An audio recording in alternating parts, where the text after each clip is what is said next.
अब ये क्या इंडिकेटिव है? सीमांचल का भी आंकड़ा अब हमारे पास आ गया है। चंपारण के बाद एक्सिस माई इंडिया ने सीमांचल का आंकड़ा जारी किया है। सीमांचल की 24 सीटें, अब इन 24 सीटों पर कल ही वोटिंग हुई है। एनडीए को 8 सीटें मिलने का अनुमान है। सीमांचल में एनडीए को 8 और महागठबंधन को 15 सीटें मिलने का अनुमान दिख रहा है, यानी 8 और 15। और यहां पर एनडीए को 37% वोट और 37% वोट एनडीए के खाते में। ये सीमांचल का डेटा अब इस वक्त आपकी स्क्रीन पर है। सीमांचल को लेकर लगातार चुनाव पर चर्चा हुई है और यहां पर वोट ध्रुवीकरण की सबसे ज्यादा चर्चा हुई है। ये जो आंकड़े इस वक्त दिख रहे हैं, अजीत जी अगर आपसे एक बार एक रिएक्शन ले लूं। इंटरेस्टिंग चीज बता दूं सुचारिता, पिछली बार चंपारण के इलाके में 21 में से 17 एनडीए जीती थी, 21 में से 17। इस बार एनडीए को चंपारण के इलाके में नुकसान हो रहा है। ये एक मोटा मोटी बात निकल कर। अजीत जी भी शायद 9 सीटें बीजेपी ने जीती थी, एनडीए ने जीती थी और यहाँ पर भी 1 सीट का नुकसान हो रहा है। सतीश जी आप कह रहे थे कि ये इलाका जनस्वराज के प्रभाव वाला इलाका है, लेकिन 6% वोट शेयर पे सिमट गए, लेकिन नुकसान यहाँ पर एनडीए को ज्यादा होता नजर आ रहा है। वजह क्या है? ये तो मुझे भी जो आज पता चला था वो लगभग यही पता चला था। 6% वोट कम नहीं होता है किसी को हराने जिताने के लिए, इस चीज को हम समझें। उस हिसाब से आप अगर सीमांचल का बताएंगे तो सीमांचल में जो एक्सपेक्टेड लाइन पर वही आ रहा है। यहाँ पर 8 से थोड़ा और घटना चाहिए था एनडीए को, वो नहीं घट रहा है।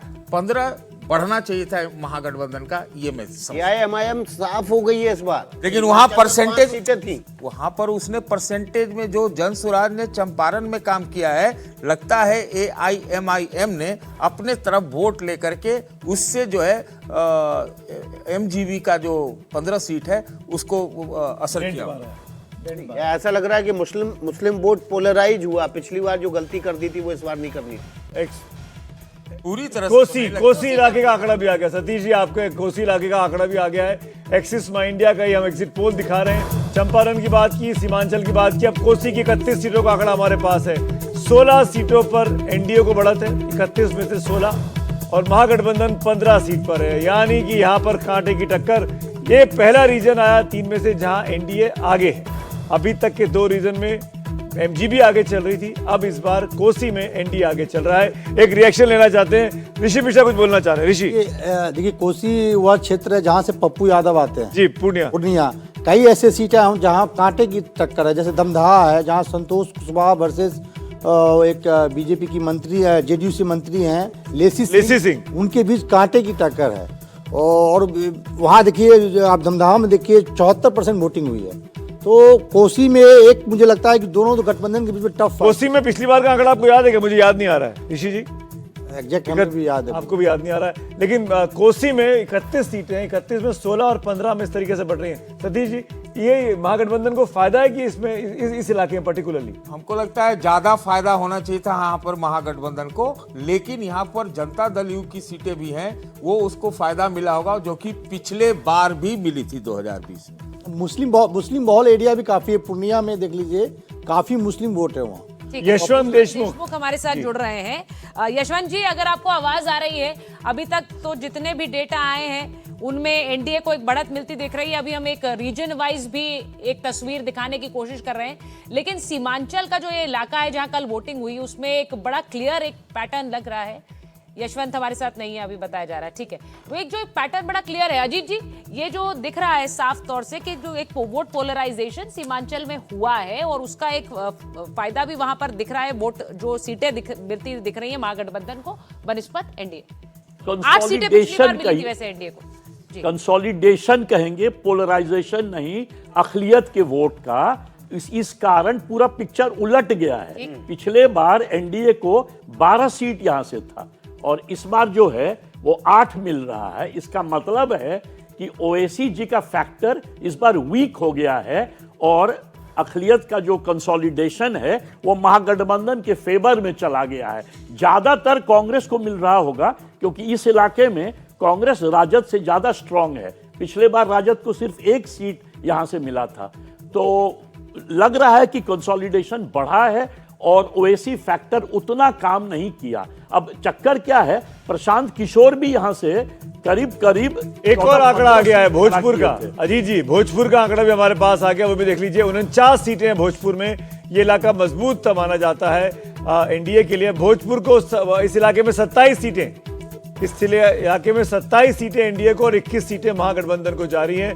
यानी कुल मिलाकर देखा जाए तो बायपोलर कॉन्टेस्ट दिखाई दे रहा है। कहीं भी तीसरा मोर्चा या चौथा मोर्चा बहुत कम है, इक्का दुक्का सीटें आती दिखाई दे रही हैं। तो भोजपुर की 49 में से 27 एनडीए, 21 महागठबंधन। वोट परसेंटेज में 42% एनडीए, 40% महागठबंधन। सतीश जी, आप कुछ बोलना चाह रहे हैं? मैं एग्री करता हूं इससे, क्योंकि जो मेरे अनुसंधान में जो मुझे पता चला जी। उसमें ये जरूर आया था। सबने मुझसे यही कहा कि इस बार भोजपुर शाहाबाद का एरिया है, उसमें जो है एनडीए पिछले बार से बेहतर करेगी, क्योंकि आपको याद होगा 2020 के चुनाव में ये वो इलाका था, इस तरफ का जो पूरा इलाका था उससे एनडीए बिल्कुल साफ हो गई। देखिए ये जो पहले सीटें जो पहले पिछली चरण बार में यहाँ मिली पर थी, वोटिंग हुई थी इस इलाके में, और पिछली बार इस चरण के इलाके के बाद ही एनडीए को दूसरे एनडीए चरण को में बढ़ा। 27 सीटें मिलने का अनुमान है। और पिछली बार जो है, जैसे हम दिखा रहे हैं, 21 सीटें महागठबंधन को पिछली बार 34 मिली थी, इस बार 21 मिलती हुई दिख रही है। तो आप देख रहे हैं वो जो एक गैप है वो इसमें नजर आ रहा है। भोजपुर की 49 सीटों का उल्टी मैं उल्टी एक हो गई है इस बार। इजाजत हो तो मनोरंजन भारती कुछ बोलना चाह रहे हैं, काफी देर से हाथ हिला रहे हैं। बाबा, आप क्या सुन पा रहे हैं? बाबा, हमको अभी मैं यही जानना चाह रहा हूँ कि अभी एक्सिस जी हाँ, मैं सारी बातें सुन रहा हूँ। एक जल्दी से रिएक्शन दे दीजिए अपना, अगला आंकड़ा आने वाला है। देखिए मैं कोसी होते हुए सीमांचल गया था। सीमांचल में जैसा लग ही रहा था कि मुस्लिम वोट इस बार डिवाइड नहीं होगा। शायद इस बात का अंदाजा आरजेडी और महागठबंधन को था, इसलिए तमाम कोशिशों के बावजूद तेजस्वी यादव ने ओवैसी साहब से कोई गठबंधन नहीं किया। पिछली बार की गलती के बाद ऐसा लग गया था कि इस बार मुस्लिम वोट नहीं बटेगा, और वही जो आंकड़े आप दिखा रहे हैं वो वही हुआ है। जो कोसी का इलाका है, कोसी के इलाके में देखिए ये यादव बेल्ट माना जाता है। यदि आप सीमांचल से थोड़ा नीचे आएंगे, जो सुपौल का इलाका है, मधेपुरा, ये सब का इलाका जो है, ये सब कोसी का इलाका है, और ये एक समय से यादवों का गढ़ रहा है। तो यदि यहाँ पर भी आरजेडी को यहाँ पे परंपरागत रूप से अच्छा करना चाहिए। आंकड़े शायद क्या कर रहे हैं, लेकिन ये इलाका है जो उनका गढ़ है। लेकिन भोजपुर कुल में इस मिलाकर बार मेरा नुकसान शुरू हुआ से है। मानना था बाबा, कि इस बार इलेक्शन भोजपुर में कांटे नुकसान का हुआ है। और क्यों आरजेडी नुकसान हुआ है? नंबर 1 पार्टी रहेगी। बाबा, इस बार भोजपुर रीजन में अब ये तो देखना पड़ेगा, नुकसान यदि हुआ है तो। नहीं, पिछली बार जो हम सीटें बता रहे हैं, पिछली बार 34 सीटें यहाँ पर 34 महागठबंधन को। 34 मिली थी, इस बार 21 मिल रही हैं भोजपुर के इलाके में महागठबंधन को। और सतीश जी कह रहे हैं एक्सपेक्टेड था। ये आप क्योंकि एनडीए ने पूरी ताकत लगाई थी। ये वो फेज था जिसमें कि पावर में आने के लिए एनडीए को एकदम अच्छा करना था, और लगता है कि वहां पर उन्होंने कंसंट्रेशन किया है, अच्छा किया है, इसलिए उनको शायद यहाँ पे रिजल्ट मिल रहा है। देखिए, मनोरंजन भारती आप देख रहे हैं, हमारे साथ बैठे हुए हैं। हमारे साथ हमारे और वरिष्ठ सहयोगी भी बैठे हैं। सिक्ता बैठी हुई हैं, आप उन्हें देख रहे हैं। प्रभाकर हैं, मीनाक्षी हैं, और लगातार जो पोलिंग कवरेज रही है उस पे एक एक सीट से जो कवरेज है वो हमारे सहयोगियों के जरिए ही आप लोग देख पाए हैं। लेकिन सिक्ता, जरा आप इस पर बोलना चाहेंगे, क्योंकि देखिए जो एक और खबर आ रही है, मैं सिक्ता के पास देखिए, जाऊं इस उससे वक्त पहले एक एक बड़ी और खबर आ रही है। एक्सिस माई इंडिया का टोटल नंबर जो है वो हम आपके सामने रखने जा रहे हैं। एग्जिट पोल के जो आंकड़े हैं, एनडीए को 130 सीटें, 130 सीटें, बहुमत तो है, लेकिन बहुत क्लोज, बहुत ज्यादा बड़ा बहुमत नहीं है। माई इंडिया एक्सिस के जो आंकड़े हैं वो आपके सामने रखने जा रहे हैं। एनडीए को 130 सीटें मिलने का अनुमान है, और महागठबंधन को कितनी सीटें मिल रही हैं वो भी हम आपके सामने रखेंगे। लेकिन स्पष्ट बहुमत एनडीए को यहाँ पर मिलता हुआ दिख रहा है। मुख्यमंत्री नीतीश कुमार होंगे, बीजेपी की तरफ से कहा जा चुका है, लेकिन रिजल्ट आने के बाद देखना होगा कि क्या वाकई में ये ऐलान जो है वो जमीन पर उतरेगा। लेकिन माय इंडिया एक्सेस का जो आंकड़ा है वो टोटल आंकड़ा हमने महागठबंधन को कितना दे रहे हैं उसका इंतजार कर रहे हैं हम। 130 सीटें वो एनडीए को दे रहे हैं, 110 महागठबंधन को दे रहे हैं, तो 110 बनाम 130, 43% पर 130 सीटें एनडीए को और 41% पर 110 सीटें मिल रही हैं महागठबंधन को। अजीत जी, 130 सीटें एनडीए, 110 सीटें महागठबंधन। एक्सिस माई इंडिया का सर्वे 43% एनडीए, 41% महागठबंधन। आपकी उम्मीदों के मुताबिक है ये, या इसके विपरीत कुछ आपने सोचा है? 2% का जो डिफरेंस होता है ना, वो बहुत टाइट फाइट दिखा रहा है।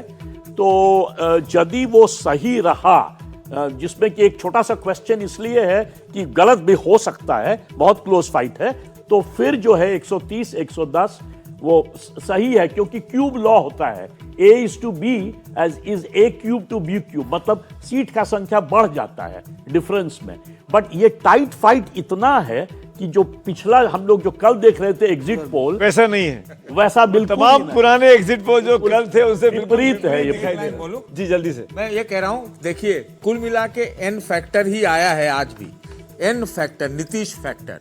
अब एनडीए अगर ये आता है तो नीतीश को बनाना पड़ेगा, नहीं तो उधर वाले बना देंगे। जनसुराज को भी एक सीट दिखा रहा है। अब एक्सिस माई इंडिया कह रहा है एक सीट जनसुराज के खाते में जा रही है। ये अब भी वो इतना देखना वोट होगा। पर ये हो सकता है उधर कई पोस्ट दो सीट के बारे में सारा नाम बता देता हूँ। बताइए, आप एक ही नाम बोल रहे हैं, क्या नया कुछ नहीं बता। देखिए हमारे साथ पूर्व मंत्री आप बताओ। और बीजेपी के सांसद राजीव प्रताप रूडी जी जुड़ गए। स्वागत है रूडी जी आपका। जो आंकड़े आ रहे हैं तमाम एग्जिट पोल के, वो इस बात की ओर इशारा कर रहे हैं कि फाइट बहुत क्लोज है और टाइट है, लेकिन सरकार एनडीए की ही बनती नजर आ रही है। आप लोगों का क्या आकलन है? जो आपका आकलन है बिल्कुल सही है, और बन रही है सरकार। सबसे पहली बात तो ये स्वीकार कर लिए, तो फिर ये चर्चा ही अब है कि किसको कितने सीटें आएंगी। और आप सब लोग तो थोड़ा चैनल पर शो तो चलाना ही है, टाइट है, बढ़ रही है, घट रही है, थोड़ा 48 घंटे तो हम लोग सब करेंगे ये। लेकिन जो मेरा अनुमान है कि हम 140-150 के पास रहेंगे, ऐसा मेरा मानना है। ज्यादातर एग्जिट पोल ने, सॉरी सुचारिता बीच में बोला मैं, ज्यादातर एग्जिट पोल ने जो अभी आए हैं पिछले 2 दिनों में, कल भी और आज भी, एनडीए को बहुत इजी जीत दिखा रहे थे। जो आंकड़ा आप कह रहे हैं राजीव जी, वही 150-160 के आसपास का आंकड़ा ज्यादातर का। ये पहला एग्जिट पोल है एक्सिस माई इंडिया का जो काफी क्लोज फाइट दिखा रहा है। लीड दे रहा है आपको नो डाउट, पर क्लोज फाइट दिखा रहा है। प्लीज आप कुछ पूछिए। मैं इस पर कोई टिप्पणी नहीं करूंगा। ये जो ग्राउंड पर जो सिचुएशन था उसके कई सारे कारण थे, और सबसे बड़ा कारण जिसको आप सब लोग शायद बीच में छोड़ दे रहे हैं, सुमित जी, आप सब लोग के साथ जब दिल्ली में बातचीत होती थी तो बिहार के 1 साल पहले तक कोई आदमी किसी चुनाव के बारे में चर्चा प्रशांत किशोर को छोड़ के करता ही नहीं था। जैसे हम लोगों ने कोई पॉलिटिक्स बिहार का किया ही नहीं, और जिससे बात कीजिए प्रशांत किशोर, पढ़े लिखे जाइए, सोशल पार्टी में जाइए, पत्रकारों के प्रशांत किशोर। अब जो ऑपोजिशन का स्पेस था वो थ्रू आउट आप लोगों ने भी दिया, उन्होंने भी लिया, बड़ा कामयाब रहे। जो आरजेडी कांग्रेस का आवाज होना चाहिए था वो लगातार प्रशांत किशोर बने रहे, बहुत अच्छी बात थी। चुनाव आते आते वो 0 हो गए। अब जो ऑपोजिशन की आवाज बननी थी वो ऑपोजिशन का आवाज बन नहीं पाया, प्रशांत किशोर रहे नहीं, एनडीए के साथ पूरा का पूरा माहौल शिफ्ट कर गया। ये बात आप सब लोग स्वीकार नहीं कर रहे हैं। अब जो स्थिति है कि वहां पर कोई ऐसा हवा नहीं था, कोई ऐसा वेव नहीं चल रहा था। एक मैंडेट प्रत्यक्ष रूप से दिखाई दे रहा था कि भाई नीतीश कुमार के पक्ष में, एनडीए के पक्ष में एक माहौल बनता हुआ, एक परसेप्शन भी बना, एक विश्वास भी है, और उस विश्वास का नतीजा है क्योंकि चेहरा आज भी तेजस्वी के बारे में कोई, आप सब लोग जितना भी तेजस्वी कह लें, हम लोगों ने बार बार कहा ये तेजस्वी है ही नहीं। हमने तो कहा नहीं है। ये तो देखिए राजीव जी, ये तो सारे आंकड़े हैं, एग्जिट पोल के हैं, और आप अगर इन आंकड़ों को मान रहे हैं कि जनसुराज का कोई वेव नहीं इन आंकड़ों में, तो एक आंकड़ा इस पोल में ये भी है कि 45% फर्स्ट टाइम वोटर्स तेजस्वी और आरजेडी के लिए वोट कर रहे हैं, और एनडीए के पक्ष में सिर्फ 37%। पता नहीं ये कहां से आंकड़े आए, हो सकता है आप सही हो, लेकिन एक बात हमेशा बिहार के राजनीति में याद रखिएगा, अगर आरजेडी कभी चुनाव प्रचार में कोई नहीं निकलता तो अभी 70 सीटें उनको आती ही आती। उसके लिए किसी के अभियान की जरूरत नहीं है, और वो वही मत के अलावा उनके पास कोई मत नहीं है। नहीं, मैंने इसीलिए फर्स्ट टाइम वोटर्स की बात की राजीव जी, क्योंकि फर्स्ट टाइम ये पहली बार वोट कर रहे हैं और वो अपनी चॉइस को आरजेडी के साथ देख रहे हैं। जी, ये आपका कहना है ना, फर्स्ट टाइम वोटर्स भी अगर मतदान, चलिए पोल का कहना है आपका, फर्स्ट टाइम वोटर्स का आप कहना है। वोटर्स भी बड़े समझदार हैं, और यंग वोटर्स तो आजकल बाजार में और सड़कों पर वो जानते हैं, उनको कोई बड़ा आज भी उनके दिमाग में। और ये बिहार में एक चीज को आप मान के चलिए, चाहे आप जितना विश्लेषण कर दिए, फर्स्ट टाइम वोटर्स बिहार में आज जात की बात हम लोग सब पहले करें और फिर बाकी विश्लेषण बाद में करें। और जो कॉम्बिनेशन उभर के आया है उसमें फर्स्ट टाइम वोटर्स हो, सेकंड टाइम वोटर्स हो। रूडी जी, मेरा एक सवाल है आपसे, मनोरंजन भारती बोल रहा हूँ। हाँ मनोरंजन जी, बोलिए महाराज जी। मेरा एक सवाल है कि पिछले चुनाव में चिराग पासवान को एक ही सीट आई थी, लेकिन उन्होंने बहुत नुकसान कर दिया था। जेडीयू का 42 सीट आ गई थी, जेडीयू। इस बार भी वही स्थिति बनी है, भले ही प्रशांत किशोर को 1 या 2 सीट ही दिखा रहा है, लेकिन वो ना किसी का तो वोट उनको मिला है, वो नुकसान तो करेंगे किसी का, किसका कर देखिए हम थोड़ा सा इसको हम एक्सप्लेन कर दें। लोजपा या चिराग जी का एक वोट था, एक आकर्षण था, एक वोट बैंक था। अनफॉर्चुनेटली प्रशांत जी के पास कोई वोट बैंक नहीं है। वो तो अपने आप को ब्राह्मण भी नहीं कहे पूरे चुनाव में, वो तो बिहार का विपक्ष कहे कि हम ही अब सरकार है। बिहार के राजनीति में अगर आपकी पहचान किसी जात से नहीं है और किसी समूह से नहीं है तो आप निरर्थक है। प्रशांत किशोर का इसमें उस समय भी चिराग पासवान एक समाज, एक तबके के नेता के रूप में दिख रहे थे और उनके पक्ष के वोट, उन्होंने जो कुछ भी चुनाव लड़ाया उनके साथ वोट चले गए। प्रशांत जी के पास ऐसा कोई वोट बैंक नहीं है जिसको लेके गए। प्रशांत जी आरजेडी के वोट में भी थे, कांग्रेस के भी वोट में थे, रूडी जी के वोट में थे, बीजेपी के, वो सब थे। वो विकल्प बन गए थे, बिहार का भविष्य बन गए थे एक ही बार में। तो अभी इंट्रोडक्शन हुआ था, लेकिन उन्होंने घोषणा कर दी थी कि अब हम विकल्प है। ऐसा कुछ बिहार में इतना जल्दी होता नहीं है। तो कहने का मतलब जात को पहले सब चीज छोड़ दीजिए, पहले जात से शुरू किए कि कौन जात किसके साथ था इस बार। और जात के बिहार में बात करना पड़ेगा तो ऐसे ही करना पड़ेगा। पूछिएगा राजपूत कहाँ था तो एनडीए के साथ, भूमिहार कहाँ था एनडीए के साथ, कायस कहाँ था एनडीए के साथ, ब्राह्मण कहाँ था तो एनडीए के साथ, कुर्मी कहाँ था एनडीए के साथ। तो ब्राह्मण किसके साथ था? ब्राह्मण तो होना चाहिए था, ब्राह्मण तो होना चाहिए था पीके के साथ। हम कह रहे हैं कि इस बार आप 40 जातों को निकाल दे बिहार में। अनफॉर्चुनेटली ये बहुत ही खराब कॉन्वर्सेशन है। बिहार की सच्चाई, हम लोग छिप के बात करते हैं। बिहार की सच्चाई है कि इस बार के एनडीए के कॉम्बिनेशन में जाति का समीकरण 100% पक्ष में था। वहां सीमित रह गए थे आरजेडी में यादव समाज और मुसलमान समाज। मुसलमान समाज यादव के साथ जाता है, 30% वोट पर राजनीति शुरू होती है। उसमें आप 40% न्यू वोटर्स कह रहे, ओल्ड वोटर्स कह ले, जो भी कहना है कर ले उसके। लेकिन क्योंकि वो एक पूरे बिहार में स्प्रेड आउट नहीं है, 30% आबादी में है। जो एग्जिट पोल के आंकड़े आए हैं वो आपके लिए भविष्य में खतरे की घंटी बजा रहे हैं।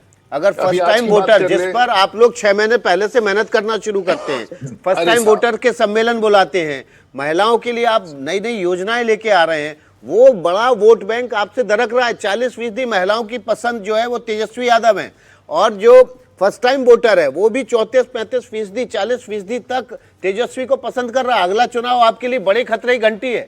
लोकसभा बात कर ले रहे हैं और 3 दिन के बाद ये सब आप कोई बात नहीं बोलिएगा सुमित जी, सब भूल जाइएगा आप लोग। उसके बाद कहिएगा कि नहीं अब ये विश्लेषण है। मैं आपको कह रहा हूं जो हुआ है, जो हो रहा है और जो होना है, और बाकी तो आप विश्लेषण करें, अच्छा लगता है सुनने में। हम लोग 48 घंटे तक उनके पक्ष में जितना बोलना है बोल लीजिए, उसके बाद कोई पक्ष रह नहीं जाएगा। अच्छा राजीव जी, एक चीज और बताइए।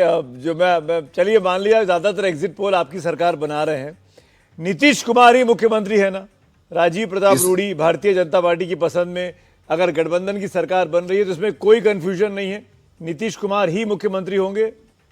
ये लगता है मेरी बात आपने सुनी नहीं, और पिछले 1 महीने से मैंने ही बिहार में एक टैगलाइन दिया था, नीतीश कुमार बिहार के मुख्यमंत्री थे, बिहार के मुख्यमंत्री हैं और बिहार के मुख्यमंत्री रहेंगे। इसमें आपको अगर कोई कंफ्यूजन हो तो, लेकिन हमारे आपने टैगलाइन दिया था रूडी साहब, वो तो हमने कई बार सुना, पर आपके बड़े बड़े नेताओं ने ये टैगलाइन नहीं दिया, वो भी हमने सुना। इसीलिए मैंने बीजेपी के नेता प्रवक्ता से सवाल पूछा। मेरे लाइन को किसी को रिपीट करने की जरूरत नहीं है। मेरे बड़े नेता नहीं, रूडी जी आप जो बात कह रहे हैं ना वो एकदम परम सत्य है, और बिहार में पिछले 20 साल में बार बार सत्य साबित हुई है। नीतीश कुमार ही मुख्यमंत्री रहते हैं, इधर रहें या उधर रहें, तो ये कोई बड़ी बात नहीं है। लेकिन बड़ी बात ये है कि आपके साथ वो कब तक हैं? नहीं, इसकी चिंता आप छोड़ दीजिए। आज सुबह मजार पर गए थे चादर चढ़ाने। वो ठीक है, उनका विश्वास है, वो सभी समाज को रिप्रेजेंट करते हैं, करना भी चाहिए। एक सेक्युलर फेस है। देखिए नीतीश कुमार के बारे में और कुछ बोले ना बोले, लेकिन एक उनके चेहरे पर लोगों को बिहार का भरोसा है, और ये वोट भरोसे का वोट। लेकिन राजनीति संकेतों के जरिए होती है, संकेत दे दिए क्या उन्होंने भाई हमें किसी और गठबंधन के जरिए होती है। सीट भी हमें मिल रहा है, वोट भी हमें मिल रहा है। सभी 17 के 17 पोल एग्जिट हमारे पक्ष में कह रहे हैं। हम तो आपको कह रहे हैं जरूर बोलिए, तेजस्वी जी को मुख्यमंत्री बनाइए, उनको प्रधानमंत्री बनाइए, प्रशांत किशोर को अगले 48 घंटा खूब बोलिए। 2 दिन के बाद हम राजीव जी हमारे साथ एमए फातमी भी हैं जो आरजेडी के वरिष्ठ नेता हैं, मेरे अच्छे दोस्त हैं। जी बात करें तो आपके मित्र को ही एक बार एक सवाल पूछ लेते हैं। फातमी साहब, एक अच्छी खबर, फातमी साहब को जरा स्क्रीन पर दिखा दीजिए। फातमी साहब, एक्सिस माई इंडिया आपको इतने पोल्स आए, 100 से नीचे ही दिखा रहा है, कोई तो 70 पर सिमट दे रहा है। पहली बार 110 सीटें आ रही हैं महागठबंधन के लिए इस पोल में, तो थोड़ी अच्छी खबर है आज आप लोगों की। कौन सी पोल में? जी, एक्सिस माई इंडिया का जो पोल है उसमें आपको 110 सीटें मिल रही हैं। आप भरोसा कर रहे हैं इन सब पोल्स में जो आपको सीटें नहीं दिखा रहे हैं या देखिए, फिर? आपसे मैं जी आपसे मैं बताऊं, कल से जो भी मीडिया में चल रहा है वो एक बीजेपी या एनडीए का मोरल हाई करने के लिए चल रहा है। आपको याद होगा पिछले लोकसभा में 400 पार थी एलआई एनडीए, और कहाँ जाके रुका वो भी आपको मालूम है।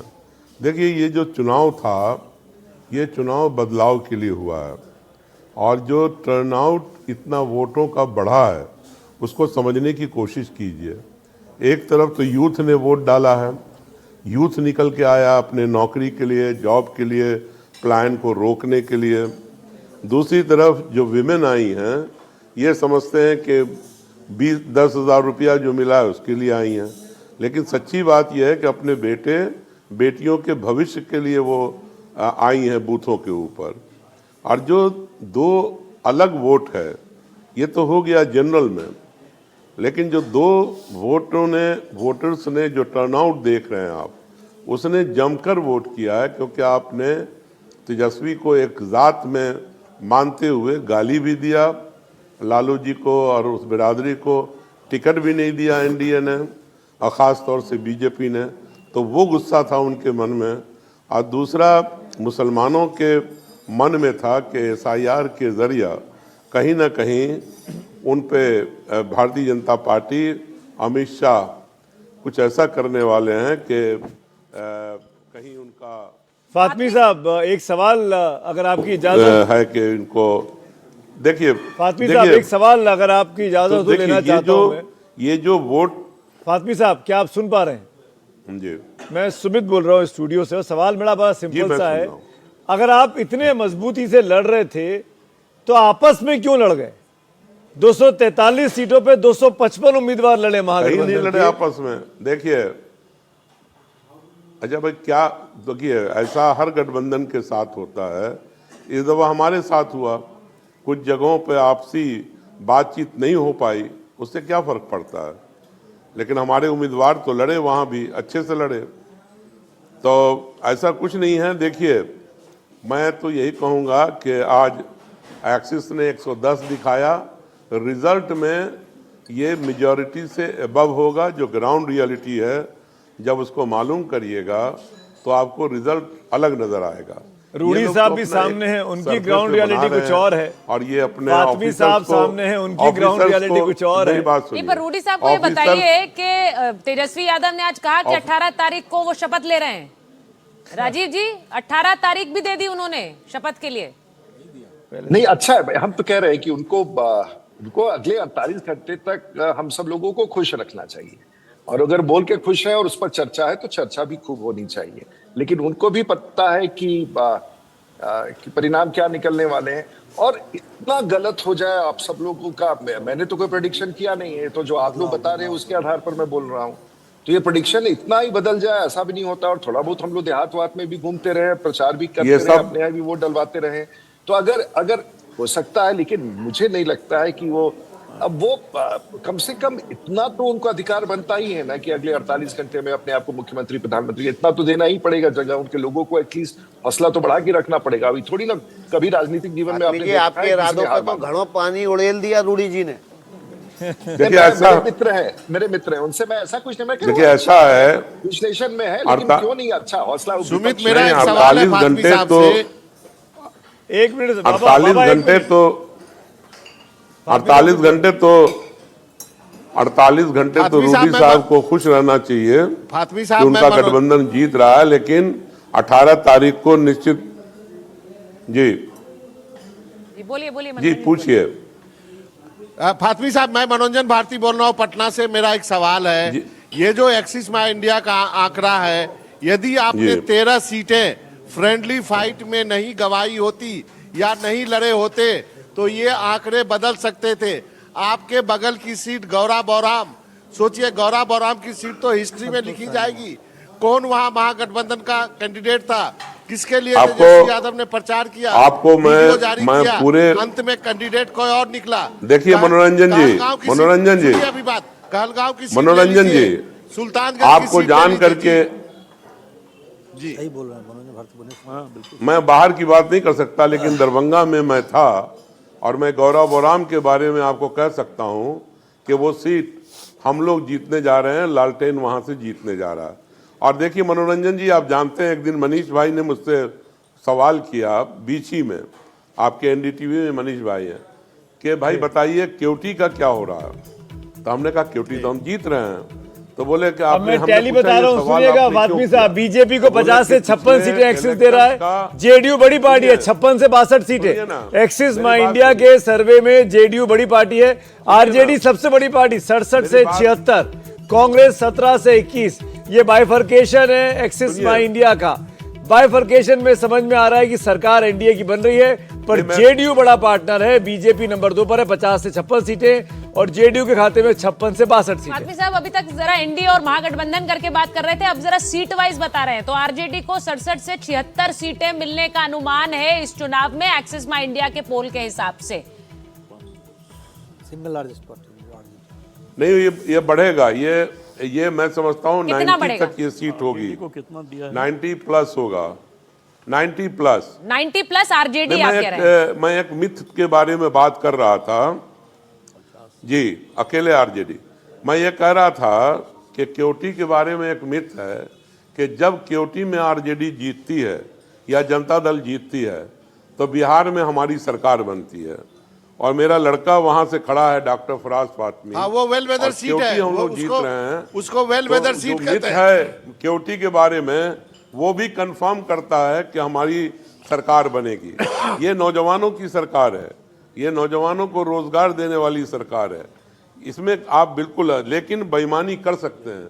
इसलिए हमने अपील किया है अपने वर्कर्स से, अपने कार्यकर्ता, अपने नेता से कि वो बूथ के जहां काउंटिंग हो रहा है वहां रहें और फातमी साहब, तंत्र को बचाएं। फातमी साहब, एक सवाल का जवाब मैं बहुत जरूर पूरे चाहूंगा बिहार के। आपसे। फातमी साहब, एक सवाल का जवाब जरूर चाहूंगा। आज सुबह मुख्यमंत्री मजार पर गए, चादर चढ़ाई। क्या पोस्ट पोल अलायंस में आपकी पार्टी, जिसके अभी जो आंकड़े में दिखा रहा हूं 70-75 के आसपास आरजेडी है, 65-70 के पास जेडीयू है, क्या पोस्ट पोल अलायंस में दोबारा एक हो सकते हैं चाचा भतीजा? फातमी साहब, सर उसकी जरूरत नहीं पड़ेगी, उसकी जरूरत नहीं पड़ेगी। मुसलमानों ने एकजुट होकर के इंडिया गठबंधन को वोट किया है और उसमें कहीं बाइफर्केशन नहीं हुआ। न तो उसने एनडीए गठबंधन को वोट दिया और ना ही उसने जो एमआईएम 2000 किलोमीटर से आकर के बड़े बड़े दावा कर रही थी उसको वोट किया है। वो सीधा एक सेकुलर जो फ्रंट बना था उसको वोट किया है और सरकार बनाने के लिए किया है। इसलिए सरकार बन रही है। आप नहीं, इंतजार तब भी hypothetically कीजिए। पूछ रहा हूं, अगर परसों मान जब लीजिए रिजल्ट जरूरत आने पड़ी, शुरू होंगे तो अगर- शाम तक सरकार बन जाएगी। अगर जरूरत पड़ी तो आप जाएंगे जरूरत दोबारा पड़ेगी नीतीश नहीं कुमार तो के साथ? उसकी क्यों बात करें हम? नहीं, उसके बारे में क्यों बात करें जब हमारी सरकार बन रही है और उसमें कोई शक और शुबा नहीं है, तो हम आगे की बात क्यों करें? चलिए ठीक है, आप इसमें बहुत छोटे छोटे मार्जिन से सीट हम लोग जीत मैं आप रहे हैं। दोनों को इसलिए- मुझे लगता है उसमें पता इसलिए लग आप जाएगा, इंतजार स्थिति साफ कीजिए। हो जाएगी। फातमी साहब, आप बिल्कुल इंतजार स्थिति कीजिए, साफ हो निश्चित जाएगी। रूप से हमारी सरकार 48 बनेगी। घंटे भी नहीं साहब और बचे। रूडी जी, अभी एनडीटीवी इंडिया से मैं आप दोनों को शुक्रिया कह रहा हूं, लेकिन हमारे 24/7 पर अंग्रेजी चैनल पर आप हमारे साथ रहेंगे तो बंद मत करिएगा अपने जूम को। अभी वहां से हमारा पीसीआर आपसे कनेक्ट करेगा और वहां पर हमारे संपादक राहुल कंवल है, वो आपसे बात करेंगे। पटना चलते हैं, पटना में मेरे सहयोगी सब मौजूद हैं, सिकता है, मीना प्रभाकर है, मनोरंजन भारती है, मीनाक्षी है। मीनाक्षी कुछ बोलना भी चाह रही है। मीनाक्षी, लेकिन एक मनोरंजन से एक सवाल ले लेते हैं, जो सवाल हमने फातमी साहब से लिया था जी। कि आज तो शुक्रवार भी नहीं है और मजार पर चादर चढ़ाने चले गए आज मुख्यमंत्री नीतीश कुमार। मनोरंजन, इस चादर चढ़ाने के पीछे के रहस्य को डिकोड करिए ना। चादर के शुक्रवार को चढ़ाते हैं आमतौर पर देखिए, नीतीश कुमार जो है चादर भी चढ़ाते हैं, इफ्तार भी करते हैं, जब रमजान होता है वो छोटी वाली टोपी भी पहनते हैं और उनको मुसलमान वोट भी करता है। 4-5% वोट उनको होता है। पिछली बार भले ही उनका कोई कैंडिडेट नहीं जीता, 10 मुस्लिम उम्मीदवार दिए थे, बाद में उन्होंने इस बार 4 मुस्लिम उम्मीदवार दिया। और मैं बहुत सारे ऐसे अल्पसंख्यक के लोगों से मिला हूं जो नीतीश कुमार के फैन है उसी को इंटैक्ट रखने के लिए वो ये सब करते हैं, और उनकी छवि ऐसी बनी हुई है कि बीजेपी के साथ होते हुए भी आज के दिन बिहार में एक एक जनता उनको सेकुलर मानती है। बिल्कुल जी, मैं इसमें बस एक पॉइंट ऐड करना चाह रही थी। जी, मीनाक्षी एक पॉइंट मैं ऐड करना चाह रही थी इसमें, जो मनोरंजन जी कह रहे थे। देखिए नीतीश कुमार पर जब बात हो रही है तो देखिए वही कहावत है ना, नीतीश सबके हैं। अब यहाँ पर जिस समय रूडी साहब से भी बात हो रही थी, बड़ी बात यह है कि जितने भी एग्जिट पोल हैं वो बेशक एनडीए के समर्थन में सरकार बनाते हुए दिख रहे हैं, लेकिन सवाल यह है कि बीजेपी और जेडीयू में किसकी सीटें ज्यादा आएंगी, और जेडीयू और बीजेपी में सीटों का फासला अगर 20 सीटों का भी रह गया तो फिर देखिए तस्वीर किसी भी तरफ जा सकती है। आज बहुत से नेता मंत्री भगवान के दरबार पर हाजिरी लगाते हुए दिखाई दिए हैं। 14 तारीख का दिन इंपॉर्टेंट है, महत्वपूर्ण है, 10 से 12 सीटों का अंतर है, बैकडोर बातचीत चल रही है। मीनाक्षी, 10 से 12 सीटों का अंतर रह रहा है। बड़ा अभी अंतर जो होगा। एग्जिट पोल के जो नतीजे हैं उसमें दिख रहा है कि 10 से 12 सीटों ज्यादा हो सकती है जेडीयू बीजेपी के मुकाबले। नहीं, लेकिन किसकी ज्यादा हो? जेडीयू की अगर ये सीटें ज्यादा हो गई तो देखिए वहां से बातचीत का एक नया रास्ता खुल जाएगा और आपको बिहार चौंकाने वाले नतीजे देगा वहां से। हाँ, जेडीयू के ही ज्यादा है। और जितना मैं घूम के आया हूँ वहाँ पे बैकडोर में कौन कौन सी लालटेन है और मुलाकातों का लालटेनी पता तीर चला है है, आपको? ये भी सुनाई दिया है। और एक विकास, एक आप अभी मज़ार की बात कर रहे थे, मैं आपको बता दूं कि आज नीतीश कुमार गुरुद्वारा भी गए हैं, मज़ार भी गए हैं और मंदिर भी गए हैं वो, और ये हर चुनाव से पहले करते हैं, हर चुनाव के नतीजे से पहले करते हैं। तो ऐसा नहीं है कि उन्होंने मज़ार पर जाकर चादर चढ़ाई है, वो गुरुद्वारे भी गए हैं, पटना साहिब भी आज गए हैं, और वो पटना का जो हनुमान मंदिर है वहाँ भी जाकर उन्होंने पूजा की। और ये इनका रूटीन है, ये हर चुनाव के रिजल्ट से पहले नीतीश कुमार ये करते आए हैं। इसका कोई राजनीतिक मतलब नहीं है, शायद उनके ये उनके हैबिट में ये है कि चुनाव से बड़े साबित कर दिया, ये साबित भी हो गया कि वो हमेशा ऐसा करते हैं। हमको केवल एक पक्ष को नहीं देखना चाहिए, वो गुरुद्वारे भी गए, वो मंदिर भी गए, वो बाजार पर भी गए, और ये नीतीश कुमार हर साल ऐसा करते हैं, हर बार ऐसा करते हैं। नहीं, सतीश जी जो एक बात कह रहे थे वो इंटरेस्टिंग है कि बैकडोर मुलाकातें क्या हो रही हैं बिहार में? सिकता, ये बहुत इंपॉर्टेंट, क्या बैकडोर मुलाकातें हो रही हैं चुनाव के नतीजों के बाद?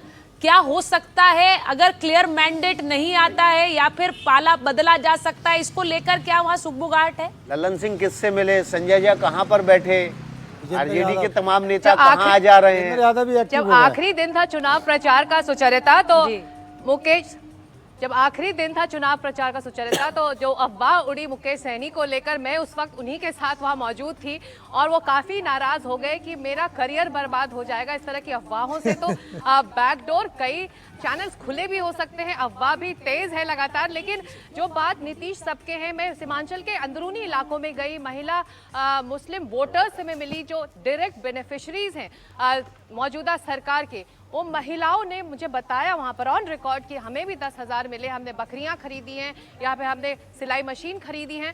तो नीतीश को लेकर एक कनेक्ट है, वो किसी भी समुदाय का हो, महिलाओं का खास तौर से, चाहे वो हिंदू हो, मुसलमान हो, किसी भी जाति के हो, तो बेनिफिशरीज का ये डायरेक्ट कनेक्ट कहीं ना कहीं सिकता, क्या ये देखने को मिला लोगों के मन में कि ऐसा कुछ है कि लालू और नीतीश को एक साथ आना चाहिए? क्या ऐसा कहीं कोई आप चारों में से इस बात को पढ़ पाया जमीन पे कि बिहार के लोग चाहते हैं कि भाई बीजेपी ना हो और जेडीयू और आरजेडी साथ आ जाए? मुझे जी सिकता, ऐसा डायरेक्टली तो नहीं कहा, लेकिन सुमित ये अंदाजा जरूर लोगों ने दिया कि अगर नीतीश साथ नहीं होते बीजेपी को के, तो खासतौर से सीमांचल के इलाकों में, तो वहां पर तस्वीर कुछ और हो सकती थी और ज्यादा कुछ बदलाव वहां हो सकता था। तो ये एक अंडर करंट था कि नीतीश क्यों है बीजेपी के साथ, क्योंकि हम ज्यादातर मुस्लिम वोटरों प्रभाकर का इनपुट लेते हैं। सुमित मैं आता हूँ, बाबा आता हूँ, please bear with me. Prabhakar, क्या ऐसे कोई चांसेस हैं? देखिए सुमित, ऐसा है कि बिल्कुल नहीं सुमित, मैं सीधा मानता हूं कि 14 तारीख तक सभी नेता इंतजार करेंगे, और जो भी आप चाहे नीतीश कुमार हो या भाजपा के किसी बड़े नेता से बात कीजिए, वो आश्वस्त है कि वो सरकार बनाने जा रहे हैं। उनके नाम को आगे कर दिया गया है। जो बड़े नेता हैं भाजपा के, उन्होंने घोषणा भी कर दी है। हालांकि आप अमित शाह और नरेंद्र मोदी के मुंह से भले आपने नहीं सुना हो, लेकिन सभी लोगों ने मान लिया है कि वो मुख्यमंत्री हैं। तो उसके बाद अभी चुनाव के रिजल्ट से 2 दिन पहले इस तरह की कोई बातचीत हो, कोई बैकरूम टॉक्स चल रहा हो, ऐसा मैं बिल्कुल नहीं मानता हूँ। 14 के आंकड़े जो आएंगे, अगर उसमें कुछ ऐसा हुआ जिसमें कि मामला फंसता हुआ दिख रहा हो, तब भले भले कोई बातचीत हो जाए, बट अभी फिलहाल ऐसी कोई बातचीत होने की संभावना नहीं है, कोई लॉजिक नहीं है इसका। जी बाबा, बाबा आप कुछ बोल एक रहे चीज मैं 10 सेकंड के लिए ऐड कर देता हूं सुमित, जो आपने लोगों से पूछा कि लोगों ने क्या क्या बातचीत, लोगों में ये बातचीत है कि तीर ही लालटेन है, लालटेन ही तीर है। और दूसरी बात, एक अन्य मार्ग और लालू राबड़ी निवास के बीच में केवल एक गोलचक्कर है और उन दोनों के बीच में गवर्नर साहब रहते हैं, तो बस एक गोलचक्कर पार करना है, ज्यादा टाइम नहीं लगेगा। पैदल भी जाएंगे तो 10 मिनट में पहुंच जाएंगे। नहीं बाबा, और मुझे लगता है एक दरवाजा भी लोग बताते कि हाँ, तो आप एक बार ये सब हल्की बात। मीनाक्षी, अरे हल्की बात नहीं है। लेकिन सतीश जी, आप कुछ कह रहे थे, कुछ मुलाकातों का दौर चल रहा है, आपके पास कुछ अंदर की जानकारी बताइए। मेरे पास जानकारी वो उतनी मीनाक्षी नहीं से है, पूछना चाह रहे थे। अपुष्ट है, लेकिन अगर ये प्रभाकर जी कह रहे हैं कि क्या रिजल्ट आएगा उसके बाद क्या होगा, भोज पे तो मुलाकात बताइए ना, अपुष्ट जानकारी तो बताइए। नहीं, सुनने में तो आया है विजेंद्र यादव का नाम आ रहा है, रामनाथ ठाकुर का नाम आ रहा है, किससे मिल रहे हैं, क्या है, नीतीश जी सब अपने मंत्रियों के यहाँ चले गए।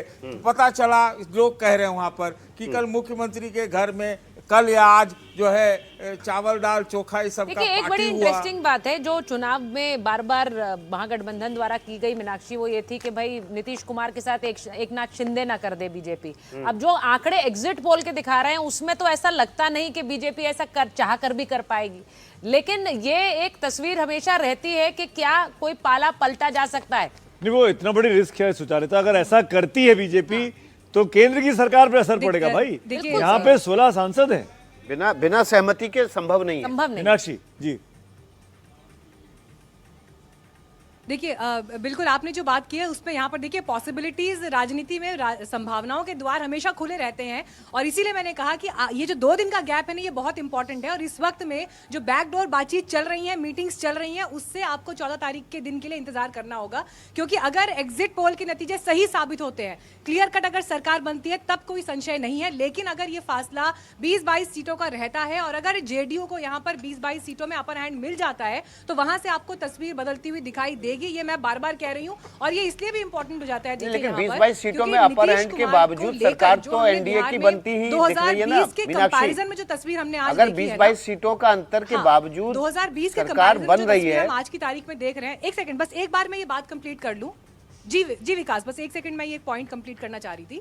देखिए 2020 से 2025 की सिचुएशन बहुत अलग है।